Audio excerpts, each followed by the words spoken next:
great conversation so far, Sean, especially with Dave. I really enjoyed what he had to say and kind of pointing out the exact same things we've been talking about so far on the show. Yeah, I mean, you saw it from that Brian Stetler clip that we talked about. Let me show you another example of this. This is from Ashley Parker, who is a White House reporter for the Washington Post.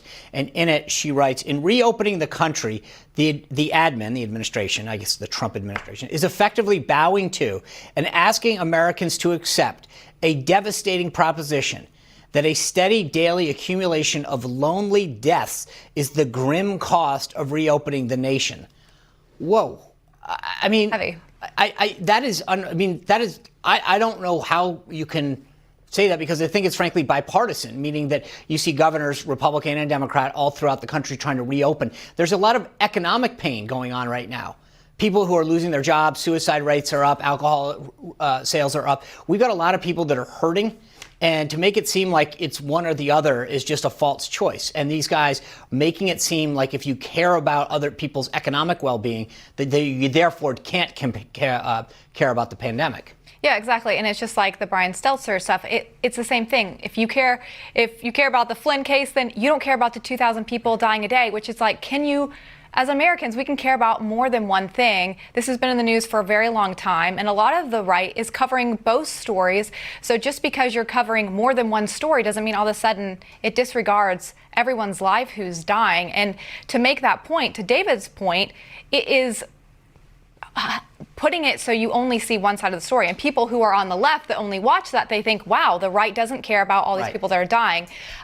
So it's editing to their advantage, whether it's in their words or how they cut clips. Yeah, the other thing that he said that I think was right is that these guys want to control the narrative. So you're right. People on the left read the left, people on the right read and watch the right. But what's more to that point is that because the media is dominated by folks on the left, that they also believe that they get to set the narrative. So this is how you should feel. These are the stories that should be covered, and these are the stories that shouldn't be covered.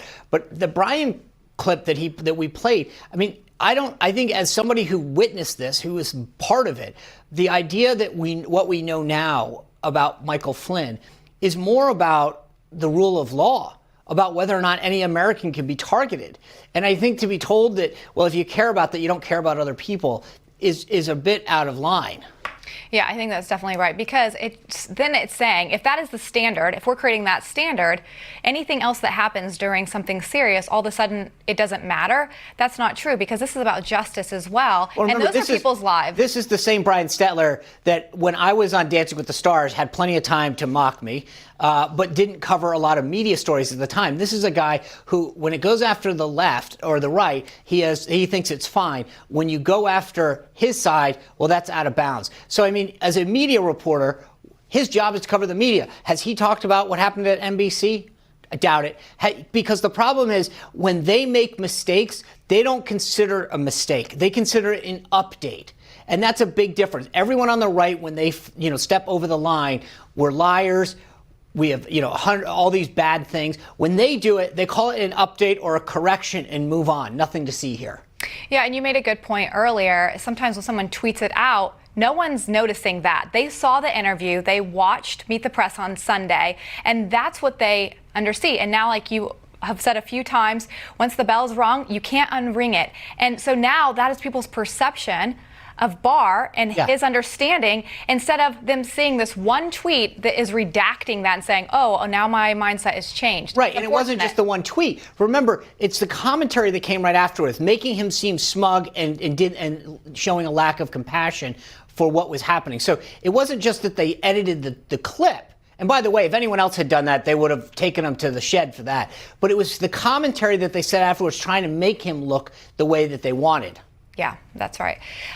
We have a lot more to talk about on this show. Democratic governor plans to ease stay-at-home restrictions under the White House issued guidelines. But former Vice President Joe Biden says that President Trump's plans and guidelines seek to stoke partisan tensions. We're going to talk about that with our company when we come back.